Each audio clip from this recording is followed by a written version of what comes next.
Buenos días.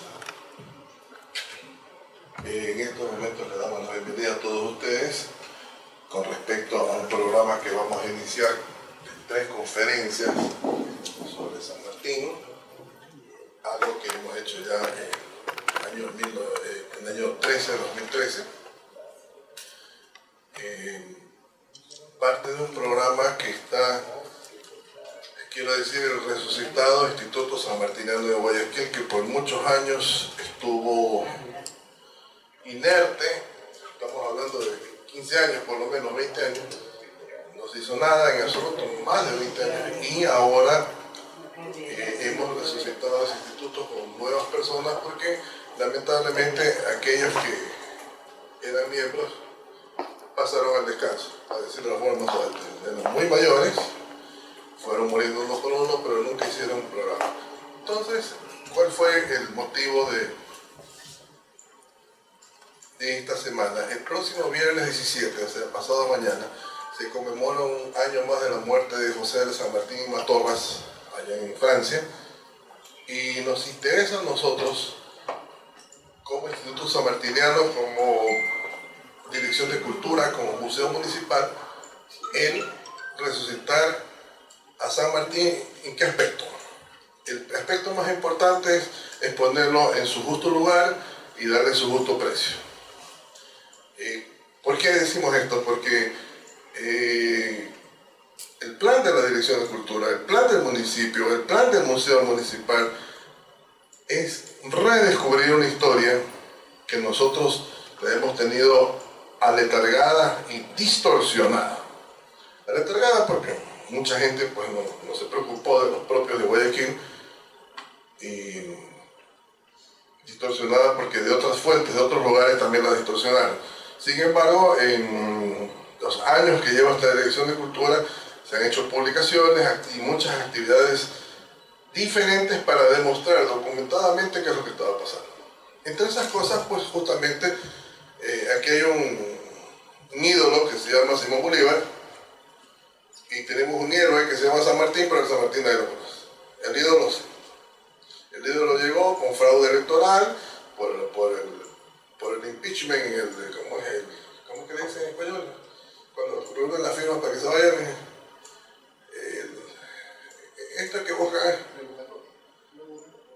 no. Cuando buscan, llaman a elecciones al pueblo para que decida por una ley. Un referéndum. Una consulta. Una consulta popular. Y entonces, con esta consulta popular hubieron una serie de problemas. Firmas repetidas, firmas de personas que no vivían en Guayaquil, firmas de personas menores de edad y firmas mal escritas.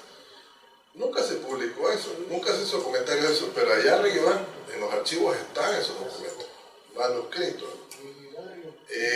Se manipuló todo para que pudiera pasar como un héroe el señor Bolívar, y sin embargo San Martín, aunque llega el 16 de julio del año 22, estuvo aportando primero con sus 2 mejores generales, Toribio Luzuriaga y Tomás Guido.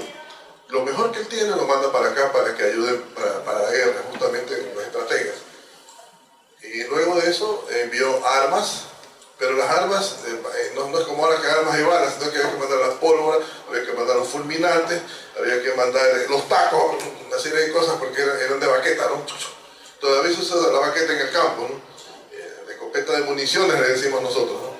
Perdigones. ¿Cómo? Perdigones. Faltan los perdigones también, y aquí... Pero es para las gallaretas, pero yo recuerdo que hay perdigones muy pequeños de 2-3 milímetros, como unos muy grandes, como de 5 milímetros, que se lo ponen también en el centro y es terrible. Es que, por ejemplo, en el campo, cuando lo querían matar a usted, Okay, se cargaban ahí con sal y todo. Entonces, ¿qué sucede? Que con eso de ahí, nosotros sabemos que en muchas ocasiones Olmedo pidió y San Martín mandó. Bolívar no. Ahora, ¿cuál es el plan? Hemos presentado en la parte superior, terminado esta conferencia, los invitamos a pasar allá a que conozcan, una serie de documentos en los cuales se presenta la relación de Guayaquil Independiente con San Martín. Eso es muy importante porque ya vamos a desarrollar un poquito más, por muchos aspectos, ¿no? Pero los documentos existen. Entonces, para que no crean que uno está pues, inventando, presentamos los documentos y presentamos muchos libros. La biblioteca tenía más libros de lo que nosotros esperábamos y muy antiguos, muy bonitos, incluso algunos en el Instituto Sanmartiniano de Buenos Aires, además de otros documentos que nos explican la presencia de los concejales o de los cabildantes para hacer el monumento a Bolívar de San Martín en su momento, y presentamos una de las dos maquetas que estamos preparando ahora para hacer una estatua ecuestre de San Martín, que tentativamente va a estar en el parterre, que bueno, no, más que parterre, en esa parte muy grande que está en la avenida Olmedo y la calle Eloy del Faro, cercano al monumento, el monumento de Olmedo. Ahora, ¿por qué es importante eso?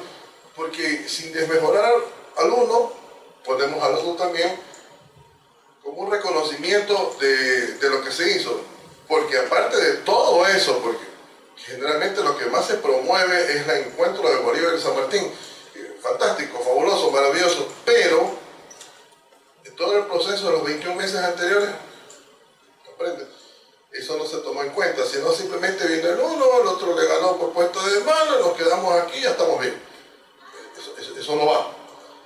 Porque no es que porque yo estoy aquí parado, uno está parado porque tengo un padre y una madre que me prepararon y unos abuelos, o sea, hay una trayectoria en la persona de uno, mucho más en el desarrollo social de una comunidad, y especialmente en el desarrollo social cuando hablamos de independencia, de libertad de pensamiento, de libertad de movimiento y libertad de credo, sea filosófico, religioso, lo que sea.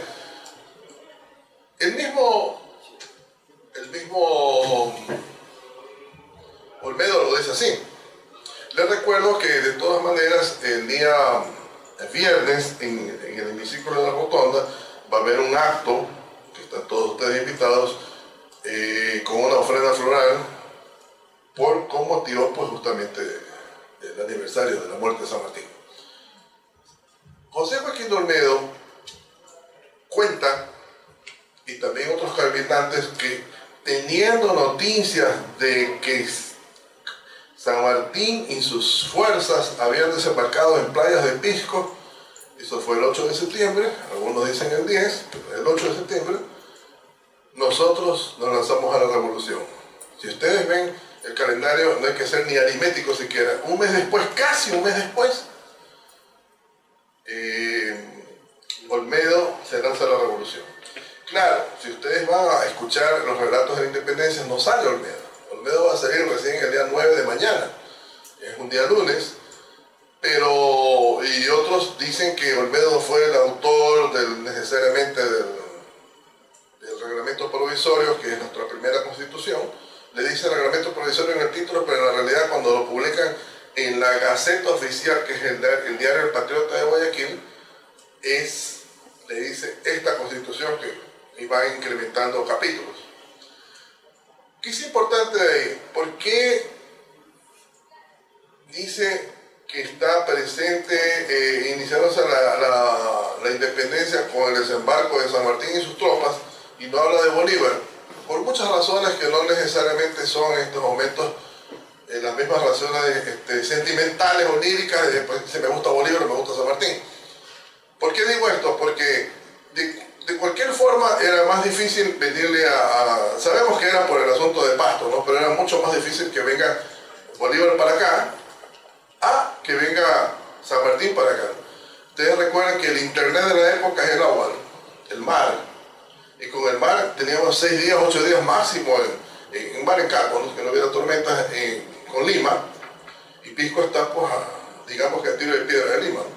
Entonces, importantísimo eso porque sabía que contaba con esas tropas que venían, incluso hasta algunos uruguayos, chilenos, y bastantes argentinos y algunos peruanos. Entonces, en ese aspecto era súper importante. Era más fácil y además había un entendimiento, se infiere, por este asunto de que, como conversábamos con los señores cónsules aquí, hay cierta predisposición de los guayaquileños para el Perú. No que querían ser peruanos ni Olmedo, eso no lo pueden demostrar porque si no hubiera abierto las puertas y venga nomás todo, no fue así nunca. Quería hacer algo que él pensó llamarlo después del 24 de mayo de 1822, un país que, dice él, en palabras de Jerónimo Espejo, que trata la entrevista de Bolívar de San Martín, que hubiera sido un país que se hubiera llamado la estrella de Occidente. Entonces ustedes vean, pero la mayoría de las personas hablan, felizmente todavía es gratis hablar, ¿no? Pero no hay documentación porque estamos marcando hechos que fortalecen o debilitan nuestra identidad cultural como personas de Guayaquil. Y eso es importante. Una cosa es hablar por hablar y otra cosa, ¿dónde están? Yo escuché que mi profesor dijo, había un historiador, ya falleció hace muchos años, imagino, un historiador vallecaucano, de Cali, me decía, papelitos, solo con papelitos. Tú no hables si no hay papelitos. Los papelitos son los que valen. No obstante que el documento histórico no es historia. El historiador hace la historia con el documento porque tenemos posiciones, ¿no? Aquí, si hablamos físicamente, ahí hay una posición, acá está otra. Pero tenemos posiciones de izquierda, de centro, de derecha, algunos muy religiosos, otros nada religiosos, unos muy políticos, otros con intereses particulares, otros sin ningún interés. Entonces, cada cual va viéndolo como es, porque somos individuos. Por un lado. Por otro lado, sabemos que al momento de lanzarse a la independencia, es revolución, pero es independencia también, y habiendo un acta declaratoria del asunto sin adhesiones a Fernando VII. La máxima independencia siempre se creyó que era el 10 de agosto de 1809. Se habló bastante, pero hay personas que ya hablan que era Chuquisaca y La Paz en 1809, pero en mayo y julio. Sin embargo, los bolivianos dicen y explican claramente que ellos no se han preocupado por mucho más de 100 años por la historia de la aparición de su país, sino que ahora último ellos han mandado investigadores a España a ver archivos y a otros lugares para fotografiar, para copiar y para realmente rehacer una historia que casi no estaba escrita. Y entonces descubren y le ponen énfasis a lo de Chuquisaca y de La Paz. Es importante. Es una revolución con todas las de ley, con líderes, con documentos, con transformación.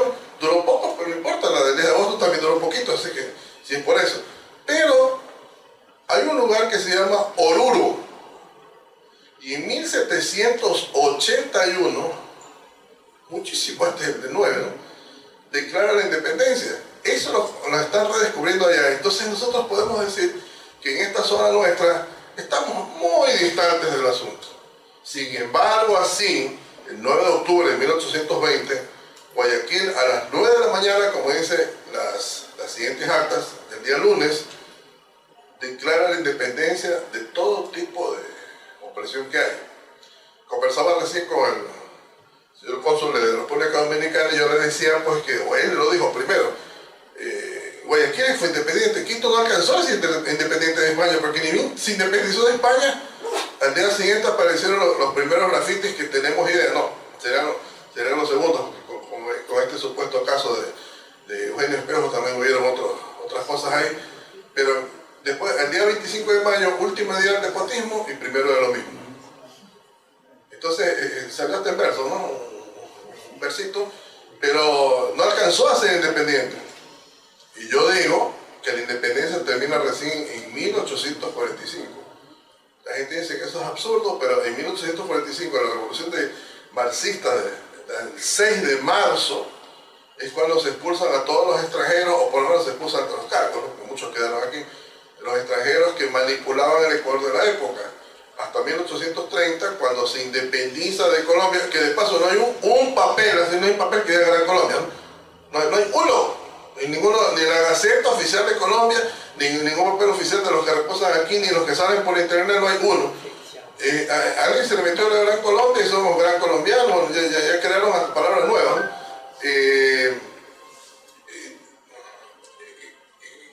Recién en 1830 no es que nos independizamos de Colombia, sino que si se va a Venezuela, que se vio un tiempo antes, y y se mueren todos los que preconizaban Colombia, nos quedamos en el aire, digamos que nos independizamos, pero oficialmente nos llevamos el Ecuador en Colombia. Así como más o menos el canguro con la mamá canguro, ¿no?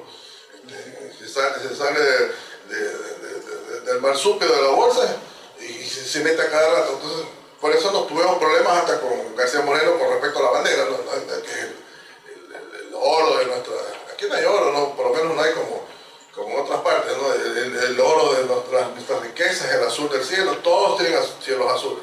Y la sangre de otros mártires, todos tienen mártires, pero son unas fantasías que han inventado para poder justificar el que Tomás Cipriano de Mosquera, que lo vamos a ver aquí en una foto muy joven, no se dividiera con el mariscal Castilla y Marquesado, Ramón Castilla y Marquesado, no se dividiera el Ecuador para 1861. Entonces, convino más pegarse esa bandera. Algunos, pues, felizmente no hay nadie que como no llega tan fuerte a la denuncia, nadie me bota del trabajo, ¿no? Pero esas poesías las hemos arrastrado por años, décadas. Yo chico, ya tengo 63, o sea, chico, estamos hablando más de 50 años, 55 años por lo menos. Escuché esa historia y tuve que escribirla y me la dictaron, no es así. Entonces vemos acá que nosotros encontramos a un Olmedo dispuesto a hablar con San Martín, dispuesto a tratar con San Martín, y tiene algunas cosas muy interesantes. ¿Cuáles las cosas interesantes de las que poco se habla? La primera, el Cabildo de Guayaquil decide que hay que dar 10 medallas a las personas que más habían trabajado por la independencia de la provincia libre de Guayaquil, que Olmedo le llamaba mi republiqueta, aunque algunos le dicen republiquita porque eso de queta es como medio peyorativo, pero él lo decía en su momento, porque el idioma es dinámico, en su momento lo decía con su cariño, que fue el antiguo corregimiento, que después se transforma en gobernación militar. Entonces fue la antigua gobernación militar, más o menos desde el río Esmeraldas hasta el río Tumbes. Esto es prácticamente toda la costa, digo más o menos porque no existiera una declaración de límites exactos, como ahora pretendemos tener entre las naciones actuales, ¿no? Sino que había unas aproximaciones dentro de la administración española. Y entonces, esta republiquita llega a conversar y creen todavía que hay que dar la medalla, hacen el decreto, mandan el modelo de la medalla, y Olmedo con su equipo, que es Jimena y Roca, deciden que la primera medalla había que dársela a San Martín. A algunos les llamó la atención esto, les pareció muy raro, muy extraño, porque San Martín nadie se ve, o sea, se veía por referencia, no había fotos de San Martín, no había cuadros de San Martín ni nada. Sin embargo, Olmedo, para primera o segunda semana del año 20, imagínense, el año 20, él ya tiene claras las cosas. Esto quiere decir que había una tremenda frecuencia de comunicaciones, aunque no sean escritas, por los movimientos, porque estaba San Martín a la cabeza, pero estaba Lord Cochrane, estaba, que tenía bloqueado el mar Pacífico de la zona sur, estaban los ingleses, que los ingleses ya pululaban por el Mar del Sur, esto es el Océano Pacífico, con sus mercaderías por lo menos en la segunda mitad del siglo XVIII. O sea, había una gran cantidad de intereses de diversa índole con las poblaciones que teníamos en esta zona del Pacífico, de aquí hasta más allá de Valparaíso. Con los puertos, no solo por los puertos para entrar y salir gente, sino los puertos de abastecimiento. Incluso si nos vamos más atrás todavía con el galeón de Manila, que iba y venía una vez desde Manila hacia Acapulco y bajaban para acá las cosas, los productos de contrabando y oficialmente a Guayaquil. Entonces, a veces pensamos que Guayaquil está ahí nomás. Claro, es una ciudad bastante atrasada en el sentido edilicio. Alguna que otra calle estaba empedrada gracias a unos trabajos y modernizaciones de Ramón García de León y Pizarro, uno de los gobernadores en el siglo XVIII. Pero no pasaba de ser una pequeña ciudad, pues, más o menos, con pantanos y lagunas y sapos y culebras en la calle, ¿no? Como eran casi todas las ciudades, porque hay un escritor que dice que en Washington las cabras y los burros paseaban igualito que así, como pasaba acá. Los cabezos le dicen, no, los gringos bien la película, pero eso es lo que estaba pasando. Que muy bien lo que vamos a hacer. Entonces, San Martín le comunica a Tomás Guido y Luzuriaga, les comunica que le va a entregar la medalla y le entrega la medalla a ellos para ellos a su vez entregársela a San Martín. Eso para mí es importantísimo, es algo que está muy poquito promocionado. Lo escribe Julio Estrada, lo escribe Melvin Hoyos. Antes escribió alguien que pone unas siglas para hablar de la Revolución de Octubre sobre las medallas, pero no dicen necesariamente de San Martín. Destrujen también escribe sobre la medalla, pero él dice, o sea, cada cual, pues, desde su punto de vista, dice, no, dice que la medalla también tiene que haberse dado a Bolívar, pero Bolívar no hizo nada por Guayaquil, absolutamente nada, pero así, nada, N-A-D-A, nada, en lo más mínimo. Pero aquí estuvo el general Sucre, sí, pero el general Sucre es un tratado con Guayaquil que está escrito, no es exactamente lo que uno cree, ¿no? Y para comandar las fuerzas de Guayaquil, pero no trajo armas, no trajo caballos, no trajo pertrechos, no trajo nada. Aquí estoy, yo soy inteligente, soy militar y hacemos las cosas. Pero llegó el 24 de mayo y él dijo, voy a responder a Bolívar en vez de responderle a los que le estaban pagando la independencia. Entonces, la primera carta que tenemos después de esas correspondencias está fechada en noviembre 22.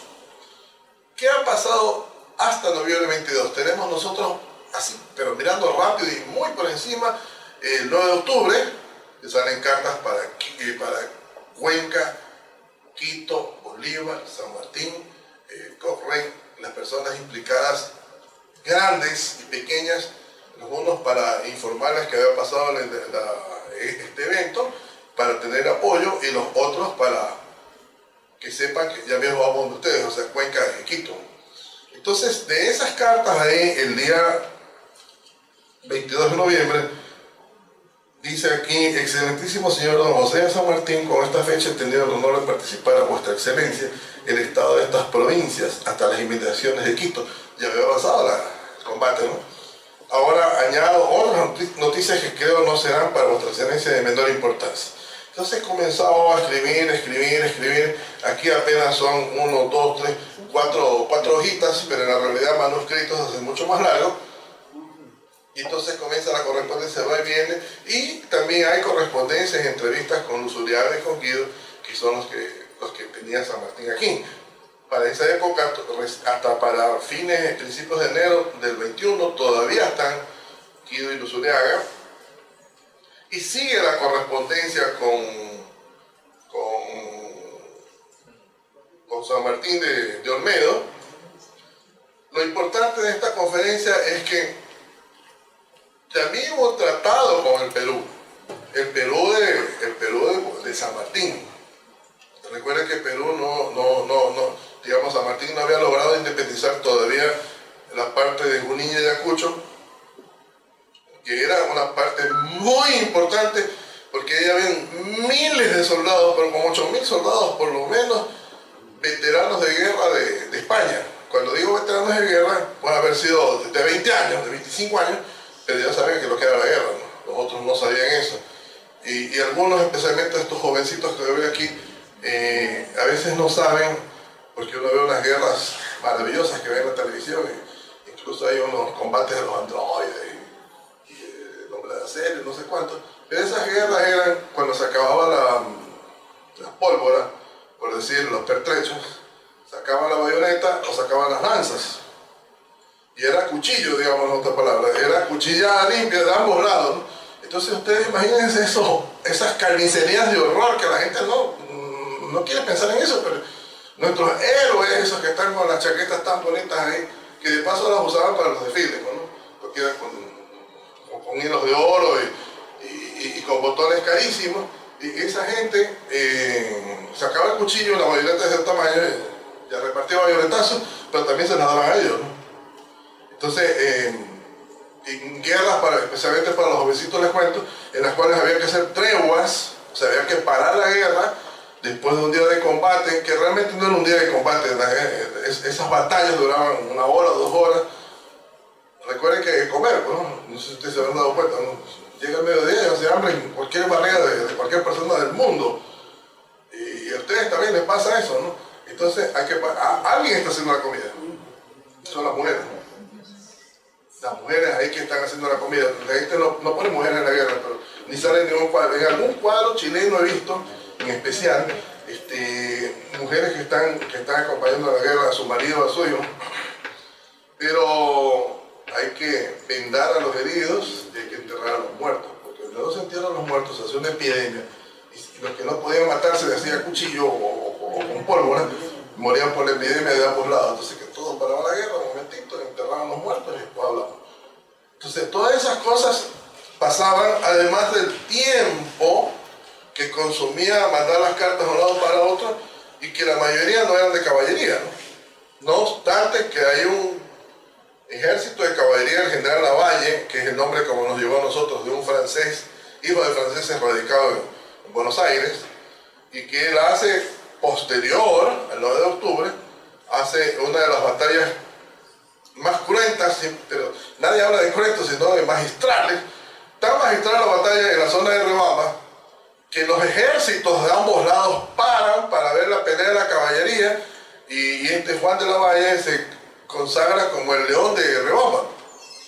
Incluso hay una calle en Buenos Aires, ahí por la zona de la Recoleta, que se llama Riobamba, justamente por este hombre, ¿no? Él es un héroe de la batalla. ¿Cómo hicieron? A cuchillo limpio, ¿no? Siguieron las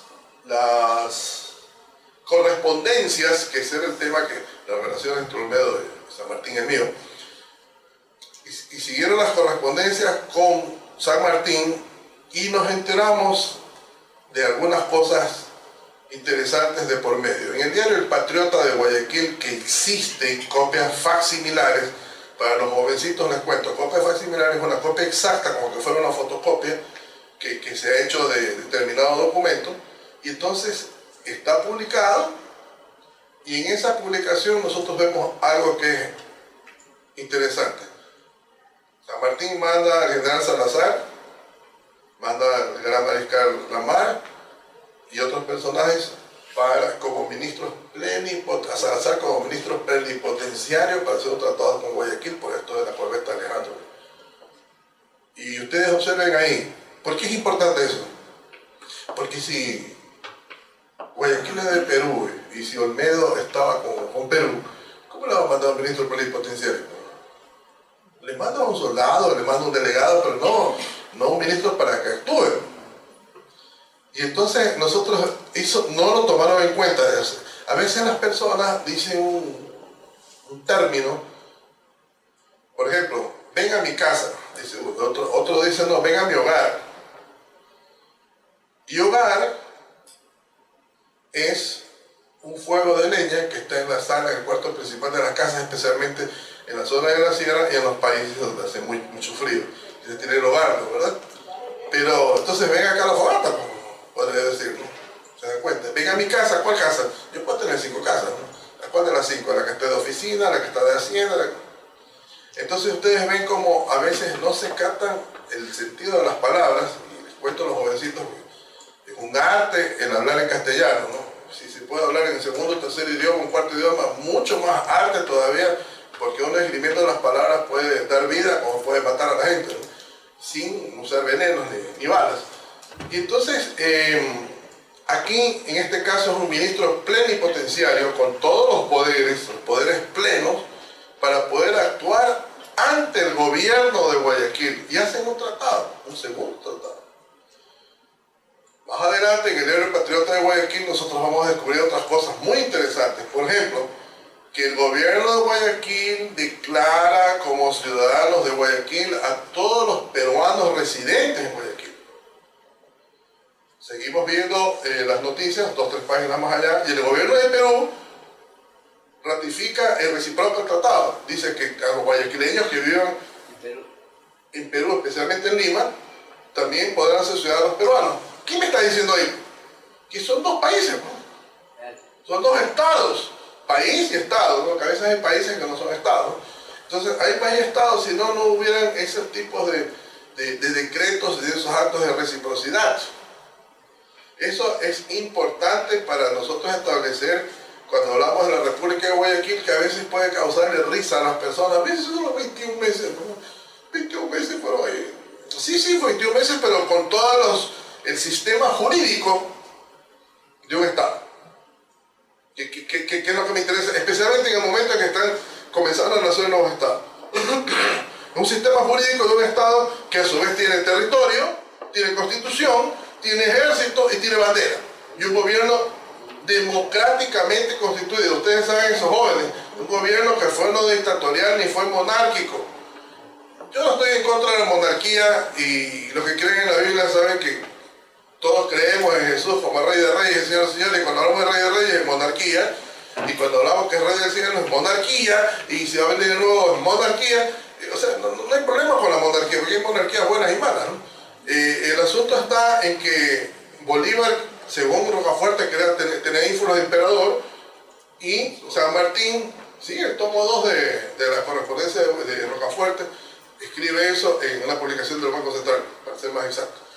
En cambio, que San Martín cree que hay que traer a uno de los representantes de las familias europeas para acá para hacer monarquía, y ustedes saben que en México hubo una monarquía muy pequeña, muy corta, la de Iturbide y la de Maximiliano de Habsburgo, y en Brasil, que está aquí pegado, aunque la Amazonía no se separa, tuvo un rey y 2 emperadores, y duró mucho. La monarquía que más bien por querer mandar autocráticamente a los militares los sacaron y perdieron con el último emperador, que era demasiado progresista. Entonces, lógicamente, estos pensaban en eso, pero Guayaquil no. Guayaquil tiene un sistema constitucional. El 9 de noviembre fue Olmedo elegido de facto, por la fuerza, castrensemente. Pero el 8 de noviembre fue elegido democráticamente. Solo que la democracia de esa época no es como la nuestra, donde todo el mundo va a votar, sino que se eligieron los representantes por cada partido, esto vamos, digámoslo en términos nuestros, por cada cantón. Se eligieron a los padres de familia, y los padres de familia votaron, y Olmedo, con Jiménez y Roca, se consagran en el poder legalmente, legítimamente y democráticamente. Eso es algo que tampoco se lo promueve, se lo publicita mucho, que es una democracia. La de Olmedo es una democracia de 21 meses, ¿no? Eso es súper importante, y siguen los tratados. Para no cansarlos más, les voy a contar que hubieron problemas, ¿no? Porque se fueron los españoles, y entonces, déjenme ver por aquí.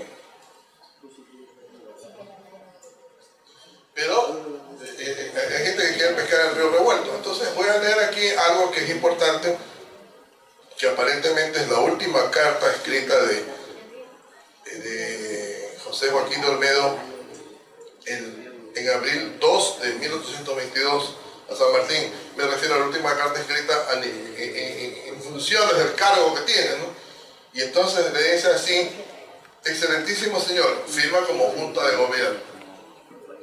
Cuando dirigimos a vuestra excelencia en copia la nota que el Libertador de Colombia reclama del gobierno como un deber de incorporación de la provincia de incorporación de esta provincia a la República, dejo un paréntesis. Bolívar había conseguido que el Congreso de Colombia, de Bogotá, lo nombrara Libertador. Entonces, él era Libertador porque el Congreso lo declaró Libertador. En cambio, San Martín era declarado el protector del Perú. Entonces dice aquí: como un deber, reclama del gobierno, o sea, el gobierno de Olmedo, como un deber, el gobierno de Bolívar, la incorporación de esta provincia a la República. Creímos suficiente la sola presencia de este documento para que vuestra excelencia viese que era llegado el caso de cumplir su solemne voto de sostener la libertad de este pueblo. ¿Qué está diciendo ahí? Señor San Martín, el señor de allá, del norte, está diciendo que nos va a incorporar. Y creo que solo esa carta ya es para que usted, dice aquí, cumpla su solemne voto. O sea, hay un acuerdo, ¿no?, de sostener la libertad de este pueblo, de esa provincia que es casi toda la costa ecuatoriana, ¿no? Vuestra excelencia conoce que, aun cuando no hubiesen desaparecido con nuestra transformación los derechos que sobre la provincia se alegan con la autoridad que nos obligó a componer para este nuevo reino, las resoluciones de esa misma autoridad nos habían separado últimamente. Ahora, aquí viene algo, un detalle que se conoce en unas publicaciones que se llaman Colección de Documentos para la Independencia del Perú, en las cuales hay 3 o 4 tomos de asuntos militares. Son publicaciones exclusivamente de documentos transcritos. Y dice así: el gobierno ha visto que su esperanza en la protección de vuestra excelencia era bien fundada.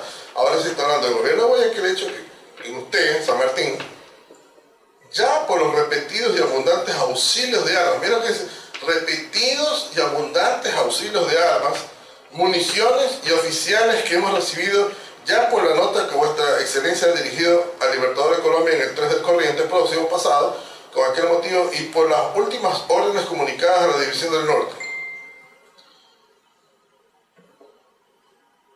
Estamos hablando de que se nos viene un conflicto, ¿no? La nueva guerra, pero lo que me interesa en la relación de Olmedo con San Martín es que hay una frecuencia de cartas que van y vienen, no todas existen en el momento, pero también una frecuencia de ayuda. La potencia está enviándole todo lo que puede, porque entre esas cosas dice oficiales. O sea, no solamente era Toribio Luz Uriaga y Tomás Guido, sino otros personajes más que vinieron y que tenían que ayudar. Y estaban los barcos de Cochrane y otros más que estaban desde Chile, subiendo y bajando por el Pacífico para poder mantener esta independencia. No se olviden que muchos años después, más o menos, se me escapa la fecha ahora, la guerra del Pacífico, la guerra del Pacífico es Chile, pero la guerra anterior con España, 1860 más o menos. 1862, España se prepara y vamos a la guerra de nuevo para recuperar los países. Y voy a decir al general Flores nomás, porque si no voy a usar palabras muy torpes para hablar de Juan José Flores. El general Flores, una vez que es sacado del gobierno en 1845, hace convenios con España para recuperar Ecuador por España. Calculen, ¿no? Digamos, si le decimos traidor, apenas son flores que le estoy poniendo. Entonces, sí, la verdad que el idioma es rico para decir algunas cosas, pero este es un traidor y un bastardo, ¿no? Diciéndolo lo más suave posible, ¿no? Y entonces imagínense lo que costó tanta sangre, tanto dinero, y fue tan difícil. Nos vamos a recuperarlo. Y él preparó la flota. Afortunadamente no resultó ese negocio, pero es terrible, terrible. Aquí va a decir más adelante, y esto lo dejamos aquí en el tintero nada más, que Olmedo le dice a San Martín que el enemigo que viene del norte, cuando yo leo eso ahí, entonces la visión que yo tengo solo con esta carta de Bolívar es un poco diferente, ¿no? ¿Se dan cuenta? De paso les digo que esta publicación que la tengo aquí en original es una publicación de la Cancillería en su momento. No es un librito que escribió Víctor Arellano, que escribió fulano, es un libro oficial que se repartió a principios de la década del 60 en casi todas las embajadas del Ecuador y se los dio al cuerpo consular de la época. Entonces es algo que es oficial, y entonces en eso oficial nosotros vemos cómo nosotros los guayaquileños entendíamos que nos vino el enemigo del norte, y vino el enemigo del norte y tomó Guayaquil por la fuerza, y fueron los años más nefastos para Guayaquil. Fueron tan nefastos, fueron los problemas tan grandes que el 16 de julio de 1827 ya Guayaquil no aguanta, porque aparte de como lo habían esquilmado, ¿para qué? Por ejemplo, la guerra del Perú, de lo que faltaba Perú como Junín y Ayacucho, la financia Guayaquil, y está en la lista de donantes que publica Camino de Esculturas, y aquí hay documentos originarios donde aportan dinero voluntario, pero Bolívar les queda Flores, usted consiga el dinero que necesitamos, cueste lo que cueste, y use todos los medios para conseguirlo. ¿Esto qué quiere decir? Saqueo. Entrar a las casas, sacar las vajillas de plata, sacar todo lo que sea vendible, todo lo que sea fundible, todo, cueste lo que cueste. Entonces, llegó un momento en el cual Guayaquil se queda acéfala y no sabe qué hacer. ¿Y a quién va a llamar? A un guayaquileño que nació en Cuenca, ¿no? No es cuencano porque nació en Cuenca, aunque todo el mundo diga eso. Si se hace en Cuenca y se queda 2 meses, no es necesariamente cuencano, por lo menos en mi concepto, ¿no? El gran mariscal José Domingo de la Mar y Cortázar, sobrino del oidor Francisco de Cortázar y Lavalle del gobierno español, sobrino del ultrapoderoso arzobispo de Cuenca, Ignacio de Cortázar y Lavalle, sobrino de quién más, y primo de Vicente Rocafuerte y primo del primer obispo de Guayaquil. O sea, ellos eran poder, por sí mismos eran poder que representaban no solo en bienes patrimoniales, sino poder que ejercían políticamente. Entonces Guayaquil nombra a José Domingo de la Mar y Cortázar porque en ese periodo terrible no se pudo sostener el gobierno. Entonces estuvo 3 meses porque después lo eligieron presidente del Perú, hasta el 16 de abril hasta el 16 de julio del mismo año 27. Luego apareció esto de la batalla de Tarqui, que es algo que no se promueve mucho por aquí, pero que habrá que explicarlo, que la batalla creo que duró 2 horas y media, media hora, cosas de esas, y hay una cantidad de absurdos que se han publicado también sobre esa batalla. Entonces el gobierno de Guayaquil no aguantó más. San Martín ya está en Europa. San Martín salió de Guayaquil después del encuentro que tuvieron el 16 de julio de 1822 con Bolívar. Se fue para Lima, Callao, Lima, entiéndase, Callao es el puerto de Lima. Ahora es una sola cosa, pero hasta que yo era muchacho, Callao era una población físicamente muy distante todavía de Lima. Ahora uno ni se da cuenta cuando sale de Callao y viene para Lima, ¿no? Está totalmente poblado. Y de ahí va a Mendoza, va por Chile a Mendoza, y de Mendoza va a Buenos Aires, pone su renuncia y se va. Termina hasta ahí la relación de San Martín con Olmedo. Pero aquí en resumen para ustedes, lo que quiero decirles que quede bien claro es que hubo una gran correspondencia y una gran asistencia técnica, moral. Recuérdense, a los soldados también se les baja la moral. Y sabían, pero ellos estaban bien porque sabían que tenían una carga de soldados que les podía venir en cualquier momento. O sea, estaban realmente bien motivados. Y hay una de las cartas que me saltó de San Martín, a San Martín, donde le dice que hemos reunido como 2000 efectivos, y dice, en el poco tiempo en que los hemos reunido, están con la moral mucho más alta de la que esperábamos para ese poco de tiempo. Entonces ustedes ven, los soldados de Guayaquil estaban altamente motivados. Los soldados de Guayaquil eran uno de ustedes, o sus hermanos, o sus padres, o sus hijos. Muchos eran niños, no solamente Don Calderón fueron niños, ¿no? Muchos eran muchachos. A la Marina se estaba a los 10 años, 11 años, como asistentes, como una tropilla ahí. Todos comenzaban muy muchachos, así que en este caso de Calderón también comenzó a los 16, todos estaban a los 16. A los 14 comenzó Sucre, y nadie dice el mariscalito Sucre, pues, cosas que se acuñan y solo por una persona, para los demás no. Yo quiero agradecerles a ustedes su presencia y decirles que mañana tenemos la siguiente conferencia con el arquitecto Melvin Hoyos, y el día miércoles tenemos el acto que ya dijimos al principio de reconocimiento a San Martín en el Malecón 2000, en el hemiciclo de la Rotonda, y me gustaría que pasen un momento aquí subiendo las escaleras, estos 5 peldaños, para que ustedes vean la documentación. ¿Iba a decir algo usted, por favor? No, gracias. Ah, ya está. Entonces, Yo iba a decir algo, no iba a decir. Diga usted. Solamente para agradecerle de su excelente conferencia que ha dado, pero me lamento mucho haber visto a algunas personas con el celular en las manos. Que esto, a los que tienen el celular en las manos, para el futuras conferencias que tengan, por favor que lo dejen afuera, porque no es posible que una charla de tanta importancia que los niños que no están, digamos, tal vez aptos para poder recibir esa alta conferencia que ha dado usted, profesor. Ellos han estado ávidos de oír su conferencia. Sí, nunca perdieron la atención a lo más mínimo. Así es, aunque tienen hambre, como usted dijo, que ya es las 12. Pero me llama la atención que personas adultas estén incurriendo en un defecto que se está haciendo ya muy popular y que lo están criticando todo el mundo. Así que muchas gracias. Yo voy a hablar con el ingeniero, con el arquitecto Hoyos, para que aquí haya las personas que tienen que ver con este departamento que no asistan con el celular. Perfecto, muchas gracias. Así es. Muy amable, ¿Alguna pregunta gracias. histórica? Histórica nada más. Pero rapidito, porque El tema pasó. a la salida conversamos. Entonces, le agradezco mucho su presencia. Una pregunta, entonces, ¿por qué entrega el poder José Joaquín de Olmedo a Sucre en la No, parte no le entregó el militar? poder, En la parte militar.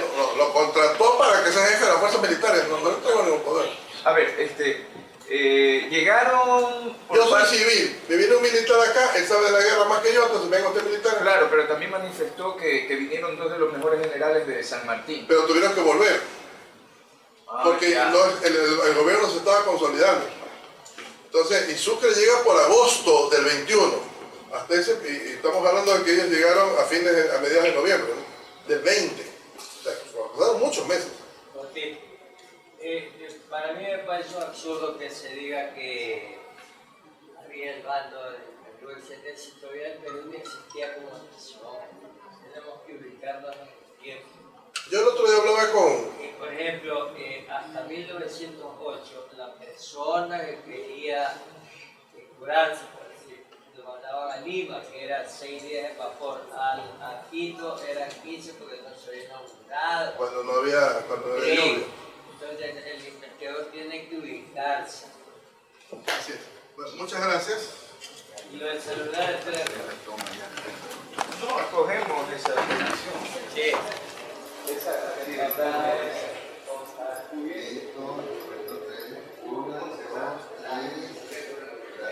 Tómale una foto con el teléfono de ella.